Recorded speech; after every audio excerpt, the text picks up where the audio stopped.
პირდაპირ შეიძლება ითქვას, რომ საერთაშორისო გამოხმაურებები უკვე რამდენიმე საათია არ წყდება მას შემდეგ, რაც მოსამართლეს სახელაშვილმა გადაწყვეტილება გამოაცხადა და მზია ამაღლობელი ჟურნალისტი პოლიციელზე თავდასხმის ბრალდებით 2 წლით ციხეში გაუშვა. პირველი განცხადება, რომელიც ვიხილეთ, არის 24 დიპლომატიური წარმომადგენლობის საქართველოში იმ ქვეყნებს შორის, რომლებმაც აღნიშნული საერთო განცხადება გაავრცელეს, არის დიდი ბრიტანეთი, გერმანია, საფრანგეთი, ავსტრია და კიდევ ძალიან ბევრი, მათ შორის ბუნებრივია ევროკავშირი და ყველა აღნიშნული ქვეყანა თუ წარმომადგენლობა არის მედიის თავისუფლების კოალიციის წევრი. განცხადებაში პირდაპირ ვკითხულობთ, რომ გადაწყვეტილება, რომელიც მართლმსაჯულებამ გამოაცხადა მზია ამაღლობელის წინააღმდეგ, ემსახურება კრიტიკული მედიის დასჯას. გადაწყვეტილება არის პოლიტიკური მოტივაციის და სრულიად დაუსაბუთებელი. ვგმობთ მზია ამაღლობელის მიმართ გამოტანილ არაპროპორციულ და პოლიტიზირებულ განაჩენს, რომლითაც მას 2 წლით პატიმრობა მიესაჯა. მზია ამაღლობელის საქმე დამატებით დაამძიმა მისმა გაჭიანურებულმა წინასწარმა პატიმრობამ, როდესაც მისი ჯანმრთელობის მდგომარეობა და განსაკუთრებით მისი მხედველობა მნიშვნელოვნად გაუარესდა.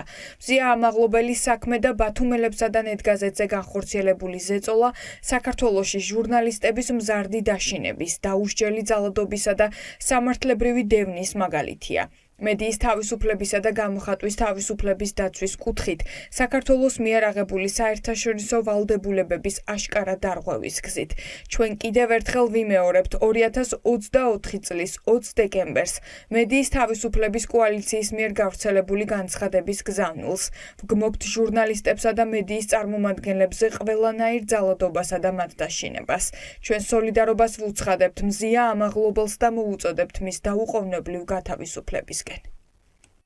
რაკიღა მზია ამაღლობელის საქმე საქართველოში იყო პრეცედენტული, რადგან ის იყო პირველი ქალი ჟურნალისტი, რომელიც მიმდინარე უწყვეტი პროტესტის განმავლობაში ციხეში გამოკეტეს, თანაც ასეთი მძიმე მუხლით, მძიმე კვალიფიკაციის მქონე მუხლით, რომელიც 7 წლამდე პატიმრობას ითვალისწინებდა. ის მთელი ამ 7 თვის განმავლობაში იყო საერთაშორისო ორგანიზაციების თუ დიპლომატების ყურადღების ცენტრში, მათ შორის დიპლომატიური წარმომადგენლობა მზია ამაღლობელის სასამართლო პროცესებს, რომელიც მთელი დღის განმავლობაში გრძელდებოდა ხანდახან, სულ ესწრებოდა და ბუნებრივია, რომ ახლა არსებობს შექმნილი წარმოსახვა იმასთან დაკავშირებით, თუ როგორ წარიმართა მთელი ეს პროცესი, რადგან ჩვენ საერთაშორისო მეგობრებს და მათ შორის საერთაშორისო უფლებადამცველ ორგანიზაციებს უკვე აქვთ დეტალური ინფორმაცია იმასთან დაკავშირებით, როგორ მიმდინარეობდა მათ შორის მტკიცებულებების გამოკვლევა მზია ამაღლობელის საქმეზე, რა ჩვენებები მისცეს, თუნდაც სრულმოწმე პოლიციელებად აღიარებულებმა ირაკლი დგებუაძის სასარგებლოდ და მზია ამაღლობელის საწინააღმდეგო და რა მტკიცებულებები იდო ზოგადად საქმეში. სწორედ აქედან გამომდინარე დღეს ვხედავთ უკვე, რომ Amnesty International ავრცელებს განცხადებას, რომელიც არის საერთაშორისო უფლებადამცველი ორგანიზაცია და საკმაოდ მძიმე და კრიტიკულია ის ქართული ოცნების ხელისუფლების მიმართ მზია ამაღლობელის საქმეზე გამოტანილი განაჩენის გამო და ასევე ევროპელი დეპუტატები, ევროპარლამენტის წევრები წერენ, რომ საქართველოში რაც ხდება, არის იმაზე უარესი, რაც მოხდა კრემლში, რომ თავისუფლება დასამარდა და რომ ჟურნალისტების წინააღმდეგ არის უპრეცედენტო ზეწოლა. მზია ამაღლობელს ახლახანს 2 წლით თავისუფლების აღკვეთა მიესაჯა. ეს არ არის მხოლოდ ბრწყინვალე ჟურნალისტის პოლიტიკური დევნა. მზია საქართველოს ევროპული მომავლისთვის ბრძოლის სიმბოლოდ იქცა.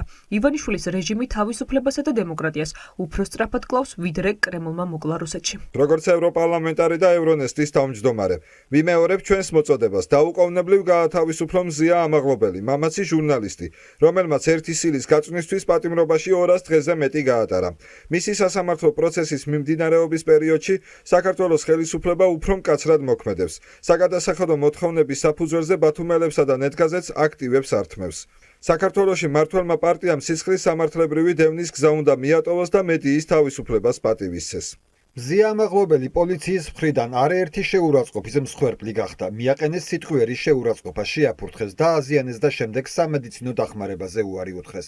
ეს პოლიციის თანამშრომლებმა სასამართლო პროცესზე აღიარეს და ამის მიუხედავად დაუსჯელობამ გაიმარჯვა. პროცესი სავსე იყო პროცედურული დარღვევებით და მიკერძოებით, ხოლო სასამართლომ უარი თქვა დაცვის მხარის არგუმენტების დიდი ნაწილის დაკმაყოფილებაზე და პოლიციის თანამშრომლების მიერ არასათანადო მოპყრობის შესახებ სანდო ბრალდებების გამოძიებაზე. მზია ამაღლობელმა უნდა მიიღოს სამართლიანი სასამართლო პროცესი და მის მიერ განცდილი ძალადობა, ასევე დამოუკიდებლად უნდა იქნას გამოძიებული და სამართლიანობის უზრუნველსაყოფად გამოსწორებული. და ბუნებრივია ყურადღების მიღმა არ დარჩენია გამოტანილი განაჩენი ბათუმის საქალაქო სასამართლოს მიერ ჯორჯ კლუნის ოჯახის იურიდიულ ფირმას, რომელიც მზია ამაღლობელის საქმეში თვეებია უკვე ჩართულია, მონიტორინგს უწევს და სწორედ აღნიშნული კომპანია იქნება აქტიურად ჩართული იმაში, რომ შემდგომში უკვე მზია ამაღლობელის საქმე ჯერ საქართველოში არსებულ ინსტანციებში გასაჩივრდეს, საბოლოოდ კი თუ კი არ შეიცვალა განაჩენი საქართველოში არც ერთ ინსტანციაში, მაშინ ის უკვე სტრასბურგის სასამართლოში წავიდეს.